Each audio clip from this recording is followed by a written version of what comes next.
All right, today we're going to talk about a really powerful marketing strategy that's built on trust and authority. And believe it or not, we're going to do it through the lens of a totally iconic high school movie. Let's get into it. Now, if you've ever seen the movie Mean Girls, you know exactly what this is about. It's that moment when a prank designed to completely humiliate the most popular girl in school just backfires in the most spectacular way, and in doing so, it reveals a huge truth about what influence really is. So here's the scene, right? Regina George's rivals secretly cut these huge holes in her tank top. The goal? To make her a total laughingstock. But when she walks down the hall, totally owning it, something completely unexpected happens. Instead of getting laughed at, she accidentally starts this massive new fashion trend. I mean, everyone starts copying it. So, why did this happen? What's going on here? Well, it wasn't just because she was popular. In her world, in that high school, Regina was the absolute authority on style. People didn't just like her, they trusted her judgment, her taste, in that one specific area. And that is the big aha moment. This whole idea that a trusted authority in a very specific niche can basically set the standard, well, that's the heart and soul of what we call key opinion leader marketing, or KOL marketing for short.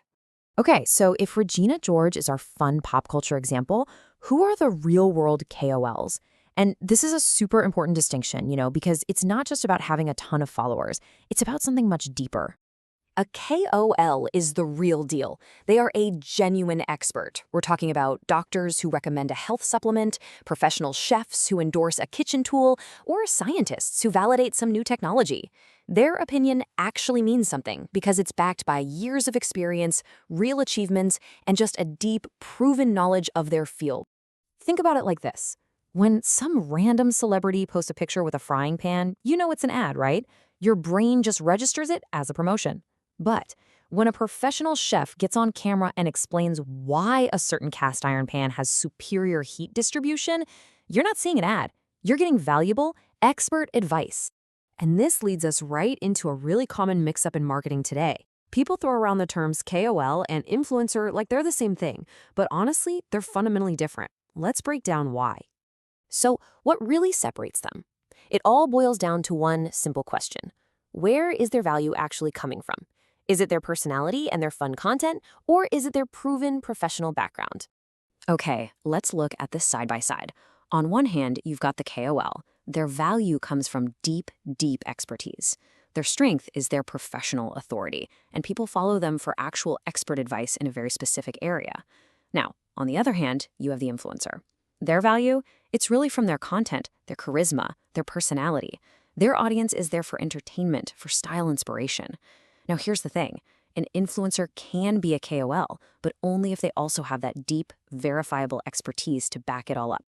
And this is maybe the most important part. A KOL's authority isn't something they just say they have. It's proven. You can see it in their work, their publications, their degrees. In marketing, we've got a term for this: social proof. It's all the evidence that makes their recommendation instantly believable. All right, so why should a business even bother with this strategy? What are the real, tangible benefits of using a KOL strategy? Well, it really unlocks three huge advantages. First, it builds trust like nothing else. An expert stamp of approval is a massive signal of quality. Second, you get priceless feedback from someone who actually truly understands your product. And third, it drives sales because of real authority, not because you're running a 20% off sale or screaming with ads. Okay, so let's say you're sold on the idea. How do you actually build a KOL strategy that works? Because it's not as simple as just sending out free stuff. It takes a really thoughtful approach, and it's based on three main principles. Step one, you gotta pick the right expert. Their values, their style, their audience, it all has to line up with your brand. Step two, think long-term relationship, not a one-off ad. You're looking for a brand partner here. And step three, and this one is so important, give them creative freedom. I mean, you're working with them for their expertise and their authentic voice, so you have to let them use it. That's what their audience trusts. So as we start to wrap this up, let's just circle back to the core philosophy here. This whole strategy is not about creating short-term hype or trying to go viral. KOL marketing is really a long game. It's for brands that want to build a powerful, trusted, and defensible position in their market, an advantage that competitors can't just copy by throwing more money at ads. And this really gets to the heart of why this is so relevant right now. Let's be honest, we're all pretty skeptical of ads these days.